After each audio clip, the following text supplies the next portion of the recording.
Welcome gamers! It's now March and we're 2 months into the Ultimate Trophy Hunters Challenge. Since the last update I've got 4 new platinums to report on.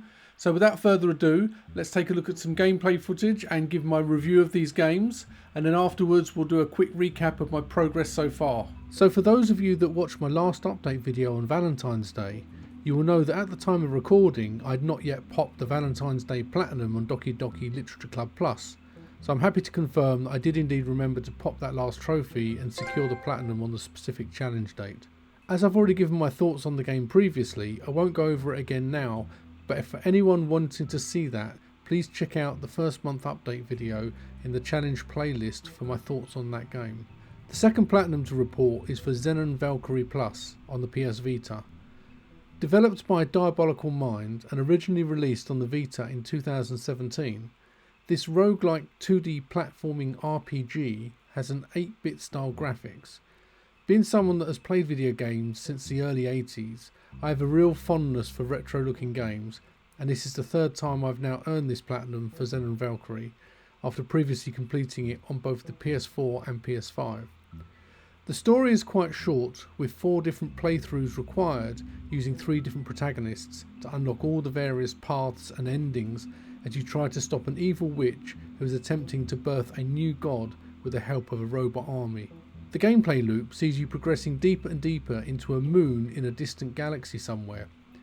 As you enter each new area, the layout and enemies are randomly generated so that no 2 runs are identical, and if you die you will have to start a new run.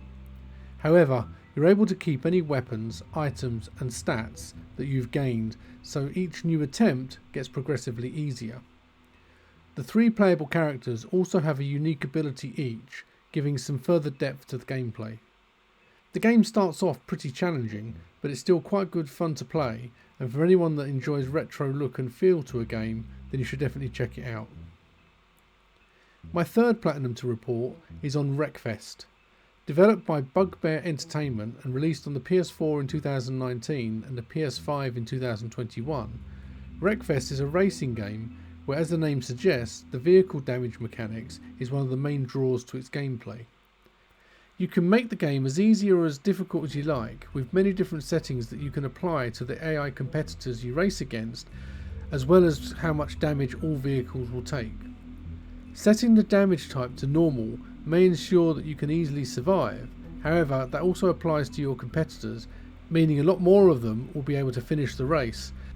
But if you fancy your chances, you can change the damage to realistic in the hope that you can avoid taking too much damage yourself and that all your competitors take each other out, leaving very few of them able to actually finish. There are a variety of different events ranging from multi-heat race series to all-out demolition derbies, where the goal is to be the last vehicle standing. You also get to drive a huge variety of different vehicles, ranging from a sofa, a lawnmower, up to camper vans, school buses and even big rigs or combine harvesters. In the career mode, the outcome of each event awards you with points. Once you reach a certain amount of points, you unlock the next championship with increasing difficulty and points required for each of the 5 different championships that are available. There is also a multiplayer mode to have fun with, however there's only one trophy tied to this mode, which is just to win 20 events. Overall, I enjoyed Wreckfest as a game, and particularly like the sounds and haptic feedback you get on the DualSense controller for the PS5.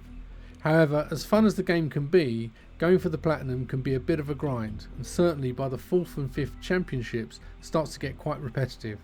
So I advise, rather than trying to grind everything out in one go, it's better to play half a dozen races, then take a break, play something else, then come back for another half a dozen races to break things up a bit. My 4th Platinum to report is for Salt and Sanctuary. Developed by Scar Studios and released in 2016 on the PS4, the game was also ported to the PS Vita in 2017. For anyone that has played Dark Souls, it soon becomes very apparent on starting this 2D platforming RPG that it was heavily influenced and inspired by the classic From Software game. I'm a big fan of all the Souls games and thoroughly enjoyed playing through Salt and Sanctuary. The story is based around the protagonist who is shipwrecked on an uncharted island shrouded in fog, and where amongst salt-worn structures and dark subterranean labyrinths a large variety of enemies lurk to try and stop you from escaping the island. As you set out to try and escape, you will encounter a handful of other characters who can assist by giving you special abilities or help you by upgrading weapons you find on your travels. You will also find and be able to buy salt, this game's equivalent to souls, which is used to strengthen your character. However, if you die whilst holding unused salt, it will be lost forever unless you're able to make your way back and retrieve it without dying before doing so. You will also find various other items and materials used to upgrade your weapons and attributes. As you progress through the different areas and take on the various different bosses, you will come across sanctuaries, the game's equivalent to bonfires, where you can join different covenants that act as a save point in the game and also determine which type of healing item you'll be able to carry and use. The skill tree that you invest in has a vast variety of different paths you can take depending on how you wish to build your character, and this also adds a huge amount of replay value. To sum up what kind of game I think this is, imagine if Dark Souls got together with Castlevania and had a love child. That offspring would definitely be Salt and Sanctuary. So have you played any of these games? If you have, I'd love to hear what you thought of them, and if you haven't, have I inspired you to give them a try? Please do let me know in the comments. Before moving on to the progress update, I just want to take a brief moment to tell you about my Patreon and to give a very special thanks to the gaming legends you can see on screen now for their support.